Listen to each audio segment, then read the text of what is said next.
হতে পারে কাঁচ, নাকি ইদানিং তো প্লাস্টিক চলতেছে, কাঁচই ধরেন, খেয়াল করেন কাঁচের বডি, ঠিক না? এখন ওর মধ্যে লাইট যাওয়ার কারণে ওইটার নাম হয়ে গেছে কি, এই যে কাঁচ দিয়ে বানানো যে রডের মতো, এটার নাম কি? কাঁচ না লাইট? কাঁচ না লাইট? টিউবলাইট না? টিউবলাইট।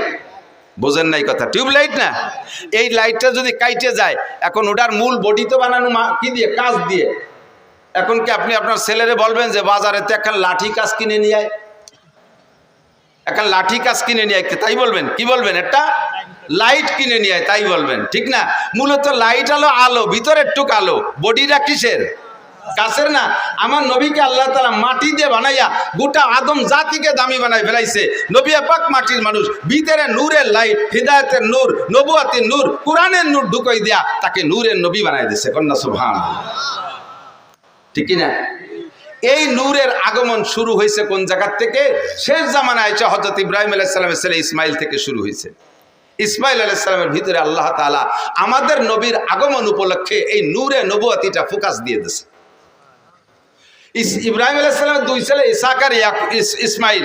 ইসহাক আলাইহিস সালামের বংশে বহু নবী, মুসা আলাইহিস সালাম, ঈসা আলাইহিস সালাম, দাউদ আলাইহিস সালাম, সুলাইমান আলাইহিস সালাম, তারপরে ইউসুফ আলাইহিস সালাম, এরকম হাজার হাজার নবী, লক্ষ লক্ষ নবী ইসহাক আলাইহিস সালামের বংশে জন্ম নিয়েছে। আর ইসমাইল আলাইহিস সালামের বংশে মাঝে কোনো নবী আছে কিনা তা আমার ভালো জানা নাই, তবে শ্রেষ্ঠ নবী একজনই শ্রেষ্ঠ নবী, মুহাম্মদুর রাসূলুল্লাহ সাল্লাল্লাহু আলাইহি সাল্লাম। ইসহাক আলাইহিস সালামের বংশে 2.5 লক্ষ নবীও যদি হয়, রসুলও যদি হয়, সব নবী রসুলকে এক পাল্লায় দিলে আমার নবীকে আরেক পাল্লায় দিলে কোন পাল্লা ভারী হবে? ভয় পাচ্ছেন? কোন নবীরে খাটো করছি না, নবীরা তো অনেক উপরের। তারপরে আল্লাহ তাআলা যদি আমাদের নবীকে দামি বানাইছে, বা দেখো দা বুজুর্গ তুই কিসসা মুক্তাসার, আল্লাহর পরে এই জগতে সবচেয়ে দামি আমাদের নবী মুহাম্মদুর রাসূলুল্লাহ সাল্লাল্লাহু আলাইহি ওয়াসাল্লাম। কথা বলুন ঠিক কি ঠিক না? ইসমাইল আলাইহিস সালামের বংশে জন্ম নিয়েছে আমাদের নবী। আস্তে আস্তে আস্তে আস্তে ইসমাইল আলাইহিস সালাম থেকে নিয়ে প্রায় 30 পুরুষ পরে আইসা হুজুরের আব্বাজি আব্দুল্লাহ রাদিয়াল্লাহু তাআলা আনহু, হুজুরের তাওই, দাদার বাপের নাম কি? দাদার বাপরে কি কয় আমাদের দেশে? তাওই। তাওই কয় না? দাদার বাপ তাওই বাপ, বুড়ো বাবা কয়। দাদির মারে বুড়ো মা, নানির মারে বুড়ো মা অথবা মাওই। তো হুজুরের আব্বা আব্দুল্লাহ, হুজুরের দাদার নাম হুজুর, তো হুজুরের আব্বা আব্দুল্লাহ, হুজুরের দাদার নাম আব্দুল মুত্তালিব বলে জানি। আর আব্দুল মুত্তালিবের বাপের নাম হাশেম। নাম কি? এই হাশেম হুজুরের চতুর্থ পুরুষ, হুজুর থেকে নিয়ে চতুর্থ পুরুষ। এত সুদর্শন, এত হ্যান্ডসাম পুরুষ ছিলেন, আল্লাহু আকবার। কুরাইশদের নেতা ছিলেন, মক্কার নেতা ছিলেন, কাবাগরের জিম্মাদারি উনার হাতে ছিল। ইয়াং মানুষ, যুবক মানুষ, আল্লাহ। মক্কায় থাকতে উনার আরো কয়েকটা বিবাহ ছিল, সে সময় তো ততাধিক বিয়ে, এখনো তো সৌদি আরবওয়ালারা অনেক অনেক বিয়ে করে। তো উনার আরো বিবাহ ছিল, আরো সন্তানও ছিল। এই মক্কায় উনার স্ত্রী পরিবার পরিজন রেখে উনি গাজায়, ফিলিস্তিনের যে গাজা না বর্তমানে গাজা, এই গাজায় উনি ব্যবসার নিয়েতে মদিনা হয়ে গাজার দিকে রওনা দিয়েছে। তো মদিনায় যাওয়ার পরে মদিনার বাজারে যখন উনি ঢুকছে, তখন মদিনার বাজার দিয়ে দেখতেছে সবকিছু, তার মধ্যে দেখে পর্দা প্রসিদ্ধ তো নেই, সবই বেপর্দা। এই বেপর্দার ভিতর দিয়ে একটা মহিলাকে দেখলেন, তার চাল চলন, উঠা বসা, হাঁটা, তার কথাবার্তা একটু ব্যতিক্রম, অত্যন্ত শালীন, অত্যন্ত ভদ্র, দারুণ নম্র, একটু লাজুক লাজুক মনে হচ্ছে, অত্যন্ত রূপসী সুন্দরী। এই মেয়েটাকে দেখিয়া হাশেমের নজর পড়ছে, লোক লাগাইছে, দেখো তো এই মেয়েটার অবস্থা কি, মেয়েটা কি বিবাহিতা না অবিবাহিতা, বিবাহিতা হলে বা বিধবা কিনা, তার স্বামী আছে না নাই। লোক লাগায় রায়বার লাগায় দেখা গেল যেই মহিলাটার স্বামী মানে বিবাহিতা মহিলা, 2টা বাচ্চা আছে, কিন্তু তালাক প্রাপ্তা, তালাক হয়ে গেছে, বর্তমানে স্বামী নেই।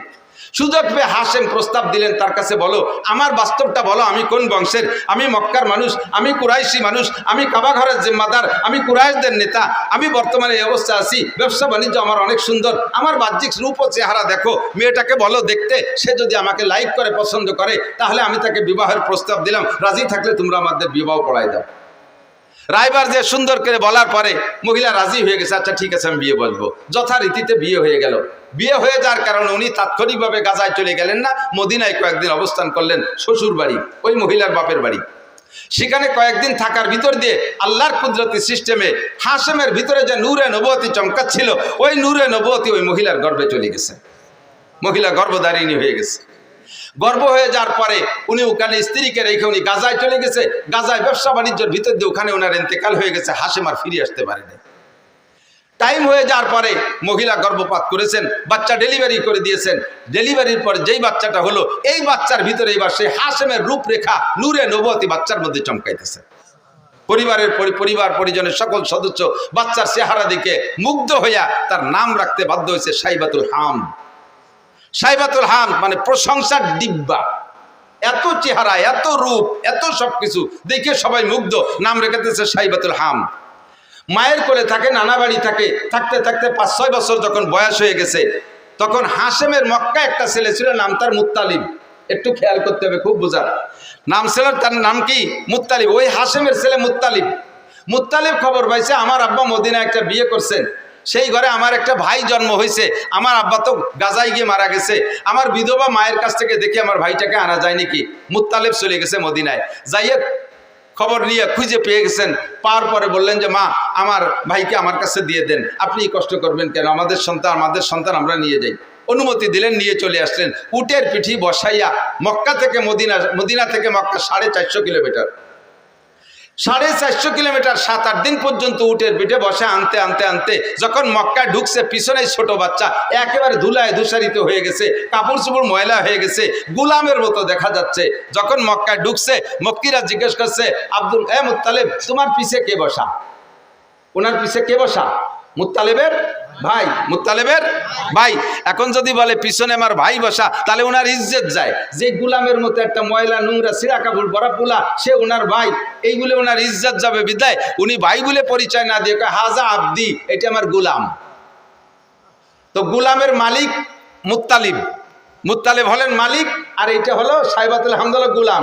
আরবিতে 2 শব্দের মিলে আব্দুল মুত্তালিব, মানে মুত্তালিবের গুলাম।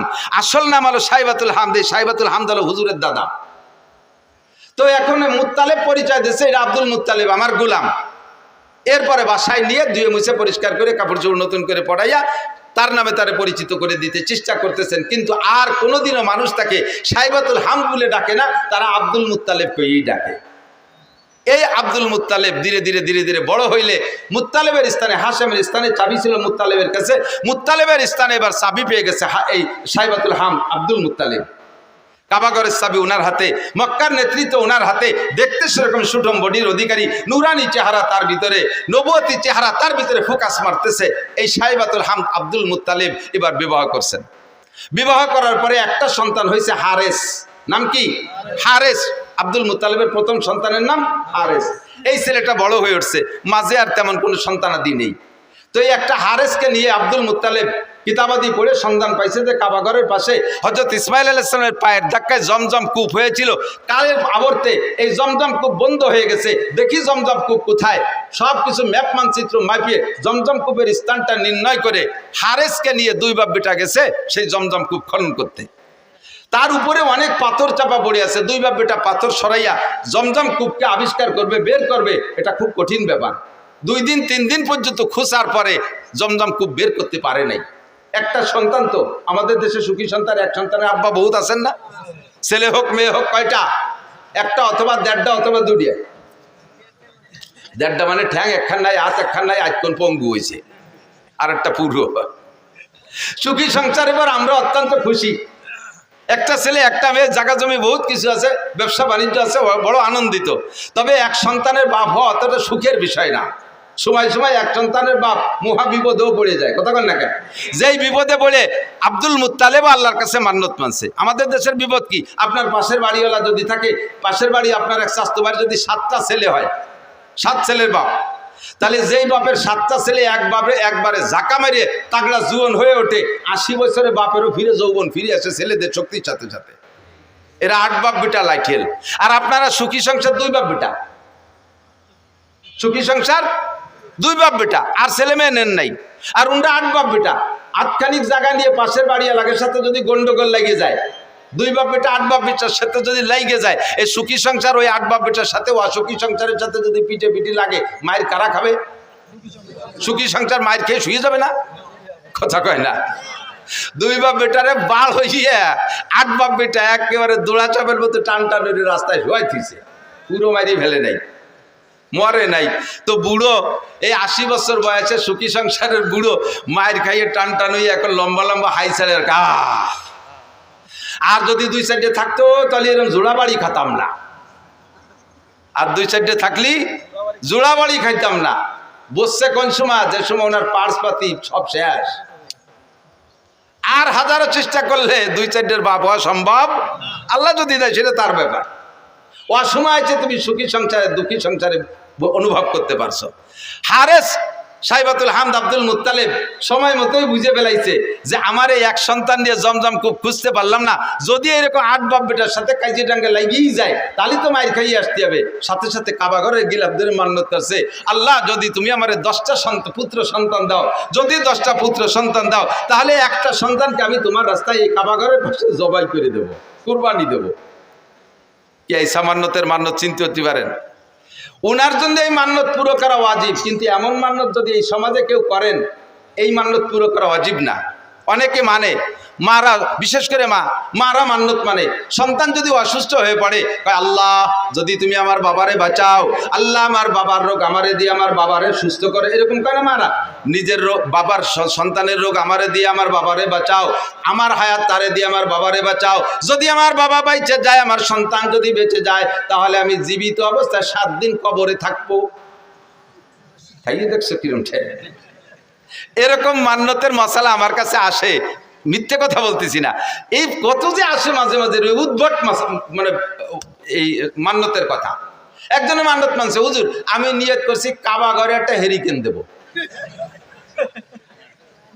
কাবা ঘরে গেছি মানে হেরিকেন লাগাই কোন জায়গা? বাঙালি হেরিকেন কাবা ঘরে চলে? এ মান্যত মানছে, আমি কি এরবে? এরকম কঠিন কঠিন প্রশ্ন। 7 দিন কবরে তাজা অবস্থায় থাকবো, থেকে দেখছেন একদিন? আরে মরার পরে একদিন থাকবো কিভাবে, সেই চিন্তায় ঘুম হয় না। মরার পরে কিভাবে কবরে থাকবো একদিন, সেই প্রথম রাতটা নিয়ে এই চিন্তা। কবরের প্রথম দিন, মার রব্বুকা মা দীনুকা ওমান হাযার রাজুলুল্লাযী বুইসা ফীকুম। 3টা প্রশ্নের জবাব আমাকে কবরে থেকে দিতে হবে। 3টা প্রশ্ন হবে আমার জন্য, আমার সামনে। এই 3 প্রশ্নের জবাব না দিতে পারলে আমার খবর আছে। ওই রাতটা, ওই দিনটা, প্রথম দিন কবরের ওই সময়টা নিয়ে চিন্তা করে তাই রাতে বিছানায় পিঠ দিয়ে ঘুম আসে না টেনশনে। যারা চিন্তা করে কথা কন না, ঠিক ঠিক না? যাদের মধ্যে চিন্তা আছে তারা ভয় পায়। আর তাজা 7 দিন কবরে থাকবা, এইরকম মান্যত যদি কেউ মানে এই মান্যত পুরো করা লাগবে না, তার তওবা করে কিছু সদকা আল্লাহর রাস্তায় দিয়ে দিলে হবে। কিন্তু আব্দুল মুত্তালিবের মান্যত পুরো করা লাগবে, সাইবাতুল হামদের মান্যত পুরো করা লাগবে। 10টা পুত্র সন্তানের দোয়া করেছে আল্লাহর কাছে, আল্লাহ যদি 10টা পুত্র সন্তান দাও, একটাকে আমি তোমার রাস্তায় কুরবানি করে দেব। আল্লাহ টপ টপ করে একের পর এক 10টা পুত্র সন্তান দিয়ে দিয়েছে। জমজম খুব খনন করতে সন্তান লাগবে, এই জন্য 10টা সন্তান চাইছে। কয় বাব্বিটা মিলিয়ে এবার জমজম খুব আবিষ্কার করেও ফেলাইছে। এখন সন্তানরে কুরবানি দাও, কোনটারে কুরবানি দেবে? ভাগ্যক্রমে আস্তে আস্তে 10 নম্বর সন্তান আব্দুল্লাহর ভিতরে, ওই সাইবাতুল হামদের মধ্য থেকে এতদিন অন্য কোন সন্তানের ভিতরে প্রকাশ পায় নাই, আব্দুল্লাহর ভিতরে নূরে নবুয়তি চমকাইছে। 10টার ভিতরে এবার যেটা সবচাইতে সুদর্শন চেহারাওয়ালা, তারে কি হাতে ধরে জবাই দিতে মনে কয়? চাইতেছে যে ঘুরে ফিরে অন্য একটারে, যেটা বুসা টুসা একটু কালা টালা আছে, ওর একটারে মারি দিয়েছে মান্যত পুরো করে। কিন্তু তবুও তো সন্তান, তবুও কোনোভাবে কি আব্বা জবাই দেওয়া সম্ভব? কিন্তু মান্যত করছে, আল্লাহর ওয়াদা পূরণ করতেই হবে। এখন কারে জবাই দেবে কোনো নির্ধারিত করে না যে 8 নম্বর ডানা, 6 নম্বর ডানা, 1 নম্বর ডানা, 10 নম্বর ডানা। কাজেই একটারে বের করতে লটারি লাগবে।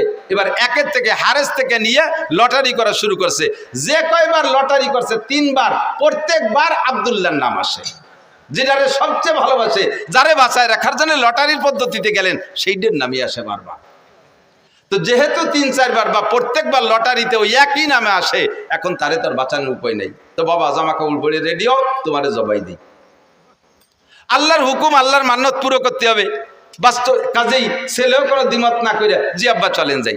ছেলেকে নিয়ে গোটগাট করে রওনা দিছে, কাবার পাশে নিয়ে তো জবাই করবে। তো আব্দুল্লাহর বোন, একেবারে উনার মায়ের পেটের যে বোনটা, এই বোনটা বারবার কাঁদতেছে, আব্বা তুমি দরকারে আমারে জবাই দাও, আমার ওই ভাইটারে জবাই দিও না। ও ভাইয়ের মধ্যে কিছু না কিছু আছে, ভাইয়ের ভিতরে অন্য কিছু থাকতে পারে। ভাইয়ের যে চেহারা, আব্বা হাজার হাজার মানুষ তার পাগল, তুমি আমার ভাইরে জবাই না দিয়ে আমারে জবাই দাও। বোনে কাঁদতেছে। কয় মা সেটা তো আসলো না লটারিতে, তোর নামও তো লটারিতে এটা নিয়ে দেখলাম, তাও তো আসে না। কি করব।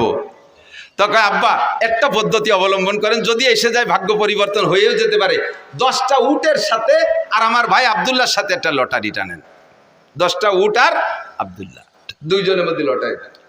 সেই সময় একজন মানুষকে যদি কেউকে যদি কেউ হত্যা করতো, একজন মানুষের জীবনের বিচার 10টা উট। সেই জন্য 10 উটের সাথে লটারি টানতে বলছে। তো 10 উটে লটারি টানছে, এ জায়গা 10 উটের নামে লটারি আসে নাই, আব্দুল্লাহর নামে শিখেছে।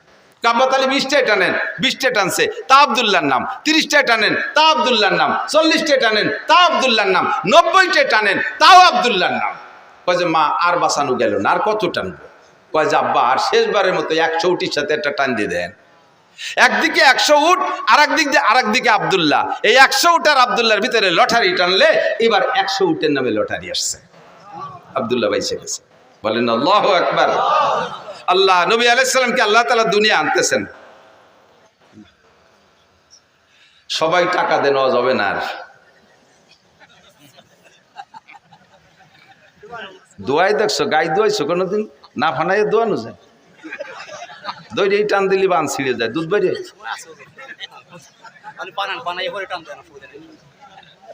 আল্লাহ একটু মিলাদ পড়ি না, মানুষ কয় যে কওমি হুজুররা মিলাদ পড়ে না, তাই মিলাদ পড়া শুরু হচ্ছে, তার মধ্যে এসে বাবা ঠেলি দিয়েছে না বাবা। আর অল্প একটু পড়ে তারপরে জায়গায় চলে যাবেন ইনশাআল্লাহ। আমি যত ভালো আজ করি আপনারা খুশি হবেন বা আপনাদের প্রয়োজন মেটবে, কিন্তু গাইরেস্তের যে চাহিদা আছে তা পূরণ না করলে আমারে খাতি দেবে না। আল্লাহ কষ্ট নিয়েন না। তো আব্দুল্লাহর জন্ম, আল্লাহ আব্দুল্লাহ বেঁচে গেলেন 100 উটের বিনিময়। সেই থেকে বিচার হলো দিয়াত কয় রে, দিয়াত কয়, হদ দিয়াত। একজন মানুষকে মানুষ মারি ফেললে তার বিচার, তার যদি জান বাঁচাইতে তাহলে 100 উট দিতে হবে, 100 উট বা সমমূল্য টাকা দিতে হবে। তাহলে একজন মানুষের হত্যার বিচারে উটের সম্পদে অর্থের মাধ্যমে মীমাংসা হয়ে যাবে। সেই থেকে 100 উট জারি হয়ে গেছে। কোরআনের বিচারে এখনো তাই, সে বিচার হুজুরও জারি রাখছে যে একজন মানুষের হত্যার বিচার হবে 100 উট। তো খাজা আব্দুল্লাহ বেঁচে গেলেন। এবার আব্দুল্লাহর ভিতরে নূরে নবুয়তি চমকাইতেছে।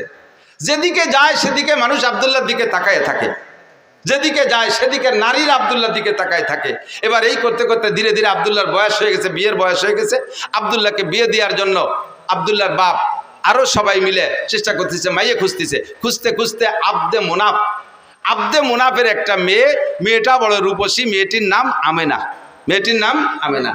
এই রায়বারের মাধ্যমে ঘটকালি করে সেই বাড়ি বিবাহের উদ্দেশ্যে আব্দুল্লাহকে নিয়ে চলতেছে। পথিমধ্যে এক এহুদি মহিলা এই আব্দুল্লাহকে দেখা সকলের ভিতরে থেকে ডেকে একটু এদিকে আনছে, ভাই একটু এদিকে আসবেন, ডেকে নিয়ে গেছে। ভাই আপনাকে 100 উট দেবো, আপনি আমার সাথে একটু জীবন দেবেন, আমাকে আপনার বডিটা দেবেন, আপনার দেহটা আমাকে দেবেন, 100 উটের বিনিময়ে রাজি আছেন? আব্দুল্লাহ বলতেছে, সাবধান, আর কখনো ফার্দার এমন চরিত্র নষ্ট হওয়ার কথা বলবা না।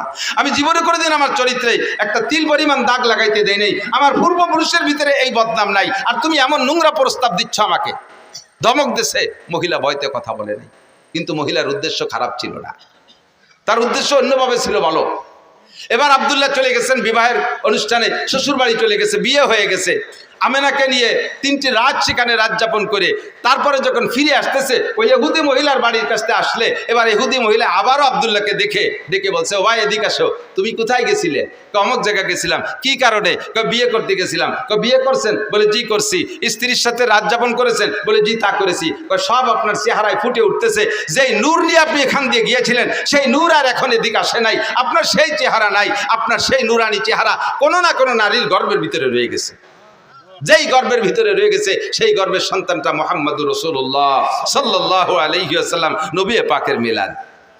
এরপরে মহিলা বলতেছে, আল্লাহে আমি আপনার সাথে চরিত্র নষ্ট করার কোনো প্রস্তাব দিয়েছিলাম না, আমি 100 উটের জন্য দিতে চেয়েছিলাম। আপনার ভিতরে আখিরি নবী মুহাম্মদুর রাসূলুল্লাহ সাল্লাল্লাহু আলাইহি ওয়াসাল্লামের নমুনা আমি দেখতেছিলাম। আমার মনে আশা ছিল যে সেই নূরটা আমার গর্ভে আসতো, আপনি যদি আমার সাথে বিবাহে রাজি হতেন তাহলে আমার দেন মোহরের দাবি ছেড়ে দিয়ে আপনাকে আমি 100 উট দিতাম, ওই নূরটা আমার পেটে নেওয়ার জন্য। যেহেতু এখন অন্য জায়গায় চলে গেছে, এখন আপনাকে আমি একটি পয়সার বিনিময়েও আপনাকে আমি বিয়ে করতে রাজি না। আব্দুল্লাহ থেকে চলে গেছে আমিনার গর্ভে। সময় পুরিয়ে গেল, নবী আলাইহিস সালাতু ওয়াস সালামের জন্ম হবে। এই জন্মের কিছুদিন আগে হুজুরের আব্বাজি ব্যবসায় যে সেখানে ইন্তেকাল করেছেন। হুজুরের আব্বা আর আসেন নাই, মদিনার পথে ইন্তেকাল করেছেন। এরপরে নবী আলাইহিস সালামের জন্ম হলো।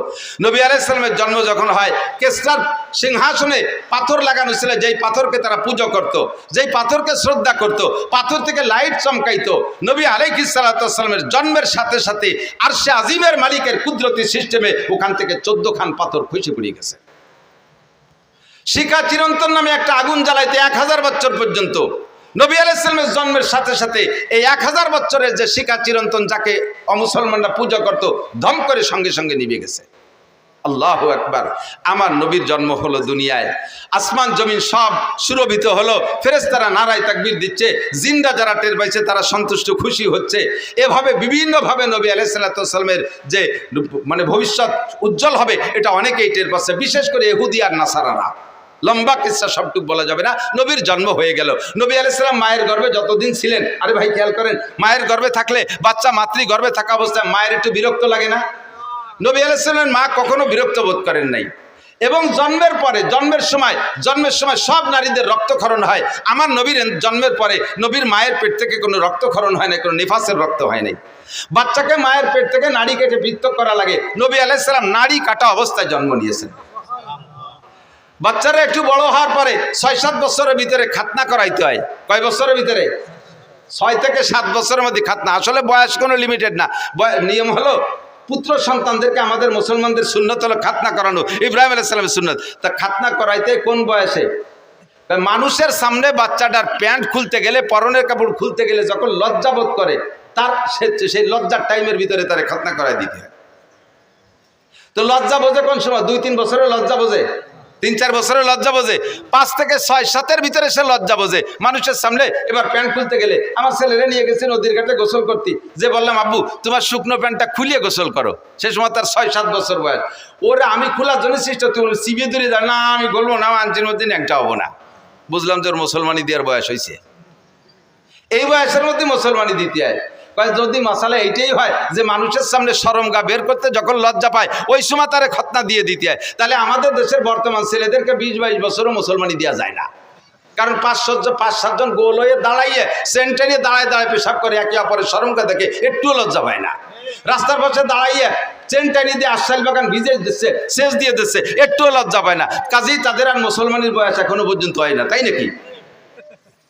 আমার নবীকে কোন দুনিয়ার মানুষের সামনে তার শরমগা খুলবে না, বিদায় আল্লাহ তাআলা তাকে জন্ম থেকেই এটা হেফাজত করেছে। জন্মসূত্রে নবী খাতনা করা অবস্থায় জন্ম নিয়েছেন। যদি কেউ জন্মসূত্রে কোনো বাচ্চা খাতনা অবস্থায় জন্ম নেয়, আমাকে দেশে পিরির সুন্নত হয়েছে। কোনো পিরির কোনো সুন্নত আছে? এটা কার সুন্নাত? নবীর সুন্নাত। নবী এইভাবে জন্ম নিয়েছিলেন, তোমার বাচ্চাটা সেভাবে জন্ম নিয়েছে। এটা বড় ভাগ্যবান সন্তান হতে পারে, এটা শুকর আদায় করি আলহামদুলিল্লাহ। আল্লাহু আকবার। এরপরে ধীরে ধীরে নবী বড় হইলেন। নবী পাক সাল্লাল্লাহু আলাইহি সাল্লাম যখন 3 মাস বয়স, সেই সময় ওই দেশের নারীদের প্রথা ছিল নিজেদের সন্তানদের দুধ নিজেরা খাওয়াইতো না, অন্য মহিলাকে পয়সা দিয়ে তাকে দিয়ে দুধ খাওয়াইতো। তো হুজুরের আব্বা নেই, হুজুরের গার্জিয়ান হুজুরের দাদা সাইবাতুল হামদ আব্দুল মুত্তালিব, হুজুরের চাচা খাজা আবু তালেব থেকে তায়েব থেকে, কবিলায় বনি সাদ থেকে, তায়েব থেকে এবছর গিয়েছি আলহামদুলিল্লাহ। হজের পরে উমরায় গিয়েছিলাম, আগে পরে কখনো যাইতে সুযোগ পাইনি। কবিলায় বনি সাদ হালিমা সাদিয়ার বাড়ি দেখতে গেছিলাম। গড়বাড়ি নাই সে জায়গা, কিছু পাথর দিয়ে একটু নমুনা বানায় রাখছে যে এখানে হালিমা সাদিয়ার বাড়ি ছিল। ওর পাশেই কবিলায় বনি সাদ আছে, যেই বংশের মেয়ে উনি। তো দুর্বল গরিব মানুষ, একটা দুর্বল উট নিয়ে গেছে, হাঁটতে পারে নাই, উটেরও স্তন শুকিয়ে গেছে, উটের বাচ্চাও তার মায়ের দুধ পায় না। আর হালিমা সাদিও না খাওয়ার কারণে নিজের স্তন শুকিয়ে গেছে, ওনার একটা বাচ্চা আব্দুল্লাহ, সেও দুধ পায় না। এমতো অবস্থায় গেছে মক্কায় একটা বাচ্চাকে কিনে এনে কিছু পয়সার বিনিময়ে তার একটু দুধ খাওয়াবে। হালিমার এই শারীরিক অবস্থা দেখা কোনো পয়সাওয়ালার বা ধনী মানুষ যারা, তারা কেউ নারে বাচ্চা দেয়নি, কেউ নাকে বাচ্চা দেয়নি, একেবারে খালি হাত। অন্যরা সবাই ধনী গণী দেখে দেখে নিয়ে গেছে। আল্লাহু আকবার। আর হালিমাকে কেউ দেয় নেই। লাস্টে হালিমা তার স্বামীকে বলতেছে, একেবারে খালি হাতে চলে যাওয়াটা অপমানই মনে হচ্ছে, আর ওই বাচ্চাটাও এতিম বলে তারও কেউ নেই পয়সা দিতে পারবে না, আমরাও যে অবস্থা বাচ্চাটারও সে অবস্থা, এই অভাবের মধ্যে ওইটি নিয়ে যাই কেমন হয়? স্বামী একমত হলেন, ঠিক আছে নিয়ে যাও, ওইটি নিয়ে চলো। সেই বাচ্চাটা মোহাম্মদ রসুল্লাহকে খাজা আব্দুল মুত্তালিবের সাথে কন্ট্যাক্ট করে নিয়ে রওনা দিছে, নিয়ে মানে কোলে নেছে। কোলে নেওয়ার সাথে সাথে হালিমার শুকনো দেহের ভিতরে, তার শুকনো স্তনের ভিতরে একেবারে থম ধরে দুধে ভরপুর হয়ে গেছে। বাচ্চাও খাইছে, নিজের বাচ্চাও খাইছে আব্দুল্লাহ, আর নবী পাকও পেট পুরে দুধ পান করছেন। এর আগে 3 রাত পর্যন্ত আব্দুল্লাহ ঘুমোয় না দুধের অভাবে। উটের বাচ্চাটা ছটফট করতেছে দুধের অভাবে, উটের স্তনে দুধ নাই। হালিমা দুধ খায়, হালিমা দুধ খাইলেই তো তার দুধ হবে। এখন হালিমা দুধ খাবে কোন জায়গা থেকে? সেই শুকনো স্তনওয়ালা উটটার থন সম্পূর্ণ দুধে ভরপুর হয়ে গেছে। উটের বাচ্চাও খাইছে, দুয়াইয়ে উন্ডাও খাইছে, আরামসে ঘুমাইছে। যেই উটটা হাঁটতে শক্তি পায় না, সেই উটের পিঠে সওয়ার হয়ে 3 জনে রওনা দিছে। শক্তিশালী সব উটকে পিছে ফেলাইয়া আমার নবীর উট সবচাইতে আগে চলে গেছে। 3 মাসে বাচ্চাকে নিয়ে চলে গেছে। যখন 2 বছর পুড়িয়ে গেছে, দুধ খাওয়ানোর মেয়াদ শেষ, এরপরে নিয়ে আসছে হালিমা আবার আমেনার কাছে, এনে বলতেছে মা এই যে আপনার বাচ্চা। তা আমেনা বলতেছেন বাচ্চাদেরকে মূল আদর্শ সামাজিকতা যদি শিখাইতে হয় তাহলে মূল আদর্শ আর সামাজিকতা আছে গ্রাম অঞ্চলে। শহরে 12 ভেজালি মানুষ, শহরে 12 দেশের মানুষ, এ জায়গায় মূল আদর্শ খুঁজে পাওয়া যায় না। আদর্শ আসল ভাষা গ্রাম অঞ্চলে, মূল আদর্শ গ্রামে। কাজেই বাচ্চাটাকে আরো কয়দিন রাখেন, আরো কিছুদিন রাখলেন। 4 বছর যখন রাখছে, 4 বছরের ভিতরে ফাঁকে একবার আব্দুল্লাহ আর হুজুর 2 জন পাশে এক জায়গায় খেলাধুলা করতে গেছে। হালিমার ঘরের থেকে বেরোইয়া আমি সে জায়গাটাও দেখে আসছি আলহামদুলিল্লাহ। যে জায়গায় হুজুর আলাইহিস সালাম খেলাধুলা করতে গিয়েছিলেন, হঠাৎ করে 2 জন লোক আইসা, জিব্রাইল আর মিকাইল, মানুষের রূপ ধারণ করে, তাসতুম মিনাজ যাহাব মুলাবাতু মিনান নূর মিনাস সালজ, বরফওয়ালা নূরের পানি একটা পাত্রে, স্বর্ণের একটা পাত্রে আইনা রাইখা নবী আলাইহিস সালামকে ধরে চিৎ করে শোয়াইয়া হলকুম থেকে নাভি পর্যন্ত ফেরিয়ে ফেলাইছে। এই ফাড়া দেখা আব্দুল্লাহ দৌড়ে চলে গেছে। মার গো মা, 2 লোক আইসা আমার বাইরে বুক পড়ি ফেলাইছে, আমার বাইরে ফেলাই দিল। হালিমা আর তার স্বামী 2 জন পাগলের মতো দৌড়ে গেছে, যে দেখে যে নবী আলাইহিস সালাম পড়ে আছে। এর ভিতরে কাজ সারি চলে গেছে, অপারেশন হয়ে গেছে। বুক ফাইড়া কলিজা বের করে, হাড় লাঞ্চ বের করে, ওই পানি ঠান্ডা পানির মধ্যে ভিজাইয়া ভালো করে নাড়াচাড়া করে সুন্দর করে ধুয়ে মুছে পরিষ্কার করে কলিজার ভিতরে আরেকটা অপারেশন করছে। তার ভিতরে ছোট্ট একটা রক্তের টুকরা ছিল, ওইটারে বের করে ফেলেছে। এইটা হলো নফস, এই রক্তের টুকরাটা নফসকে বের করে দিয়ে পরিষ্কার করে ভিতরে সেট করে দিয়ে বুকটারে ডলা দিছে, সুন্দর করে সে আগের মতো হয়ে গেছে। হুজুর উঠে চুপ করে বসে আছেন। হালিমা এসে, বাপ কি হয়েছে আব্বু, তোমার কি হয়েছে? তো কাজে আমি তো দেখলাম 2টা লোক আসলেন, এরপরে কি হয়েছে আমি তা কইতে পারি না। দেখে যে বুকের এখানে একটা দাগের মতো আছে। যা বলছে আব্দুল্লাহ তাই। 3 মাসের বাচ্চার ভিতরে কোনো ইনসাফি মিজাজ হতে পারে, কোনো যোগ্যতা হতে পারে? 3 মাসের বাচ্চা বিচার ন্যায় বিচার বোঝে? আল্লাহ পাক রব্বুল আলামিন নবী পাককে জন্মসূত্রে এমন একটা চরিত্র দিয়ে তৈরি করেছেন, যার জন্মের পর থেকে কখনো এই চরিত্রের ভিতরে কেউ তিল পরিমাণ দাগ দেওয়ার সুযোগ নেই। আল্লাহ পাক বলেন ওয়া ইন্নাকা লাআলা খুলুকিন আযীম, আপনাকে জন্মসূত্রে সর্বোত্তম চরিত্রের অধিকারী করে বানাইছি। জন্মসূত্রে আপনি ন্যায় বিচারক, জন্মসূত্রে আপনি আখলাকি, জন্মসূত্রে আপনি শিষ্টাচারওয়ালা, জন্মসূত্রে সর্বোত্তম চরিত্রের অধিকারী। 3 মাসে বাচ্চা আমেনার ঘরে যাইয়া কখনো আমেনার 2টা স্তনের দুধ খেয়ে সাবাল করে দেয় নাই। নবী তো ইচ্ছা করলে করতে পারতেন, আমার দাদা টাকা দেবে, আমি কেন একটা দুধ পান করব? 2টা দুধ পেট ভরে খেয়ে থাকলে তার ছেলে খাবে, নইলে খাবে না, আমি তো টাকার বিনিময়ে খাবো। আমার নবী ইনসাফি মিজাজে কখনো হালিমার 2টা স্তন খান নাই, সর্বদা একটা স্তন খেয়েছেন। এবং তা কোন স্তন খেয়েছেন? যতদিন দুধ পান করেছেন ততদিন ডান স্তনের দুধ পান করেছেন, কখনো বাম স্তনে চাটা দেয় নাই। বাম স্তনের দুধ হারাম তা না, কিন্তু নবী পাকদের ডানপন্থী নবী, ডানওয়ালাদের নবী, ডানকে নবী ভালোবাসেন। এর প্রমাণ জন্মের পর থেকে প্রমাণ করানোর জন্য আল্লাহ পাক নবী পাকের স্বভাব দিয়েছে, জীবন ভরে ডান স্তনের দুধ খেয়েছেন, যতদিন দুধ খাইছেন। আর আব্দুল্লাহ বাম পাশেরটা খাইতেন। আল্লাহু আকবার। আমার এই নবীর চরিত্র সম্পর্কে জন্ম থেকে নিয়ে 40 বছর পর্যন্ত যে আখলাক, এই আখলাকের নাম হলো, এই স্বভাবের নাম হলো আরবিতে কয় আখলাক। এটার নাম কি? আখলাক।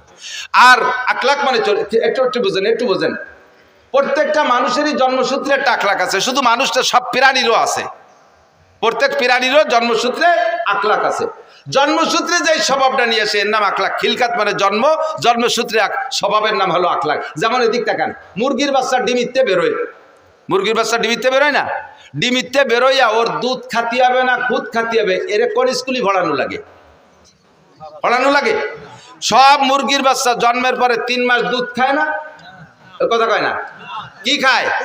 খুদ খায়। তো খুদ কিভাবে খাতি হবে ও মুরগির বাচ্চার কোন কেজি স্কুলিতে শিখিয়ে দিছে?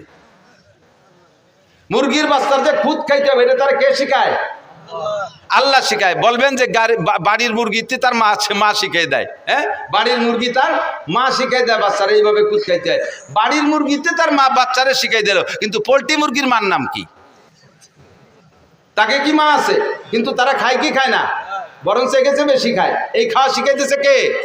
যেই আল্লাহ শিখাইতেছে। এইটা হলো জন্মসূত্রে স্বভাবের নাম আখলাক। সব প্রাণী স্তনপায়ী বা প্রাণীরা তারা মায়ের স্তন থেকে দুধ খায়, বুকের ভিতরে নরম একটা বান গেলে চুষা শুরু করে, এটা ঠিক আছে। ছাগলের বাচ্চা জন্মের পরেও মায়ের স্তন মুখে দিলে সে চাটে, কিন্তু চাটার ফাঁকে স্তনের মুখ দিয়ে ধাক্কা দেয়, দেয় কি দেয় না? এই ধাক্কা সে দিল কিনা? এই যে ধাক্কা দেয়, এটা হলো তার আখলাক, এটাই তার স্বভাব। মানুষের বাচ্চা দেখবেন দুধ খায়, এক স্তন মুখে দিয়ে চাটে, ওই বাচ্চাটা মার আর এক দুধের বুটা এরকম নাড়াচাড়া হতে তালে, ওই বুটা নাড়া